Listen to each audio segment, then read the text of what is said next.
गांव में आमिना को सब गूंगी बहू कहते थे, क्योंकि वह कम बोलती थी। लोग ताने मारते, ऐसी बहू किस काम की जो बोल ही न सके। उसकी सास रुकैया बीबी को यह सुनकर बुरा लगता, मगर वह हमेशा अपनी बहू के साथ खड़ी रहती।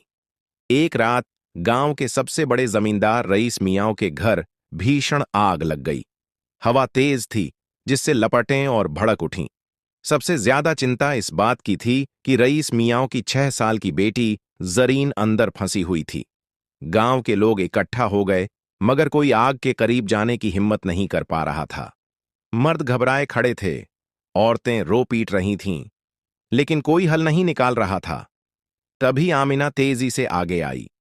उसने बिना कुछ बोले पास के कुएं की तरफ इशारा किया और खुद दौड़कर वहां से गीली चादर उठा लाई। फिर उसने खुद को उसमें लपेटा और बिना किसी की परवाह किए जलते हुए दरवाजे की ओर बढ़ गई।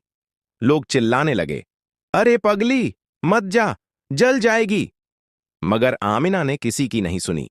वह धुएं और आग को चीरते हुए घर के अंदर घुस गई। सांसें जल रही थीं, आंखों में धुआं था, मगर हिम्मत नहीं हारी। कुछ मिनटों बाद जब लोगों की उम्मीदें टूटने लगीं, तभी एक चादर में लिपटी जरीन को सीने से चिपकाए आमिना बाहर निकली। पूरा गांव दंग रह गया।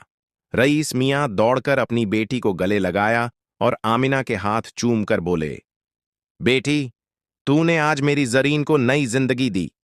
गांव की औरतें, जो अब तक उसे ताने देती थीं, शर्म से सिर झुका चुकी थीं। रुकैया बीबी की आंखों में आंसू थे, मगर आज वह खुशी और फख्र के थे। उन्होंने आमिना को गले से लगा लिया और कहा, अब कोई इसे गूंगी कहकर नहीं पुकारेगा, यह अक्लमंद और बहादुर बहू है। सीख, अक्ल और हिम्मत सिर्फ बड़ी बड़ी डिग्रियों से नहीं आती, बल्कि सच्चे जज्बे और हौसले से मिलती है। आमिना ने यह साबित कर दिया कि बोलने से ज्यादा अहम समझदारी होती है।